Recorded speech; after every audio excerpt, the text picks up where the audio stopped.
Your ambition, if you have any sense, is actually to become competent. Do you want to be competent and dangerous, or do you want to be vague and useless? It is definitely the case that there is no more exceptional form of the capacity to be dangerous than to be articulate. And so it's a moral endeavor in some real sense. Right? To become articulate is to become the master of your own tongue. Every advantage comes with a disadvantage. So if you're extroverted, you're social and you're positive, but you're impulsive and you can tilt towards hedonism and you can't stand being alone. No matter where you land in the temperamental landscape, you're going to have your associated faults and temptations. You've got a goal, and you'll see that as you progress towards the goal, there'll be obstacles that emerge, and some of them you don't want to confront. That's why it's useful to order your room. Chaotic room makes you anxious. Why? Too many pathways, man. People don't really repress the things they don't want to face, they just fail to unpack them. You want a horizon of ever-expanding possibility. We're built to walk uphill, and when you reach the pinnacle of the hill, you want to stop and appreciate the vision, but the next thing you want is a higher hill in the distance. Beware of unintended consequences. It's like, oh no, this thing will just do what I want it to do and nothing else. It's like, no, turns out that not only is what we want from each other the real thing, but that's also the adventure of your life.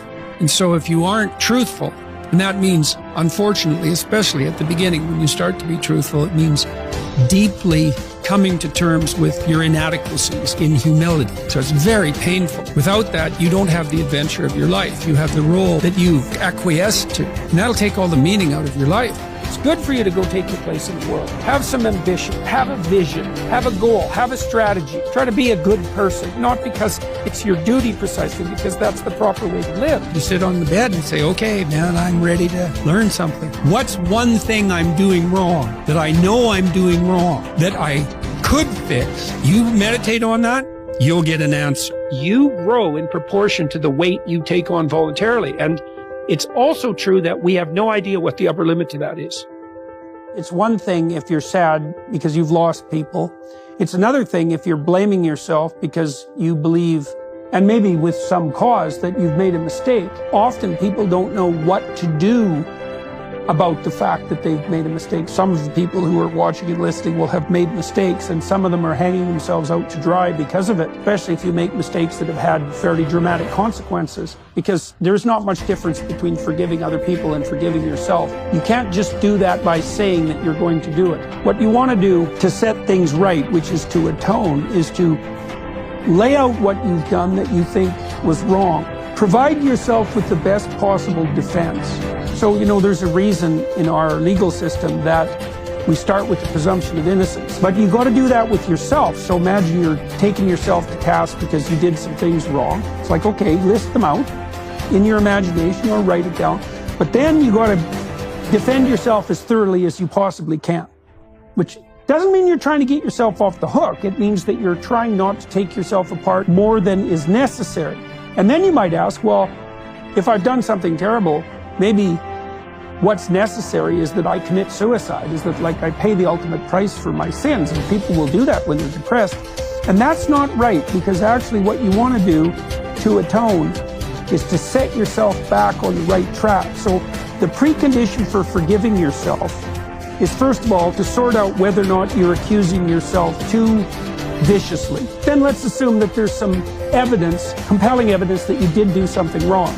Now you have to figure out what you did wrong, and you have to figure out what you would have done differently and what you will do differently in the future. If you can set yourself up so that you've learned from the mistake you made so you wouldn't repeat it, then you get to go on with your life.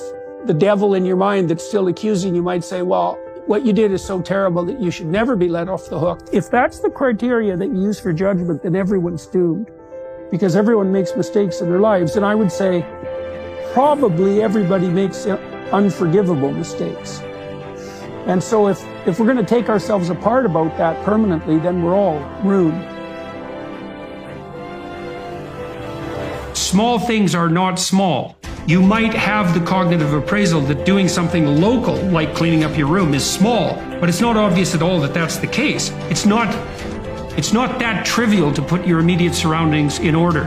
And it can easily be the stepping stone to putting things in order on a broader scale. In fact, it's probably the necessary stepping stone to do that. You can pat yourself on the back, especially if you're depressed, a little harder than you might otherwise by saying, you say, well, this is trivial, but I did it. It's like, no, if you're moving ahead, that's not small. You just keep doing that, and you're going to get out of this paralyzed or retreat mode. If you're in the zone of proximal development, you're pushing your skill development one increment forward. And it's one that you can actually manage. Imagine that you have someone who's habitually avoidant. And maybe they're avoidant because when they become possessed by negative emotion, they become hyper aware of their internal state and they feel the panic. And so then they freeze or retreat. And they do that constantly. And then they're in this terrible negative emotional state all the time because every time they see a stimulus that's associated with retreat, they get gripped by these interoceptive sensations. And so you say to them, well, we're going to reverse that. Instead of you being gripped by that, you're going to expose yourself to that voluntarily. So if you do that repeatedly with people, not only do they stop being afraid of the things that you're showing them, that you're exposing them to, but they become more likely to approach other things they're afraid of, far more likely. In fact, it doesn't exactly look like people get less afraid at all. It looks like what happens is they learn to get braver.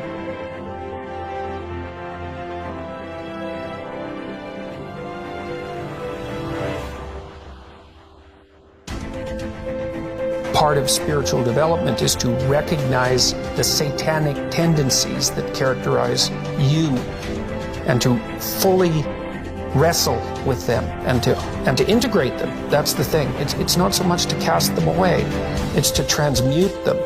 And you can see the difference between people who've done that and people who haven't, at least to some degree, because people who haven't integrated the shadow at all are naive.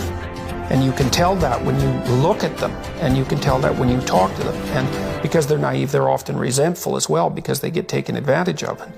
And someone who's integrated that more, they're dangerous in the martial arts sort of way, which is they're dangerous, but they don't have to use it because their presence radiates implicit potential for havoc, and that's really necessary. It's one of the things that gives people self-respect. If you're harmless, you're not virtuous. You're just harmless. You're like a rabbit. A rabbit isn't virtuous. It's just can't do anything except get eaten. It's not virtuous.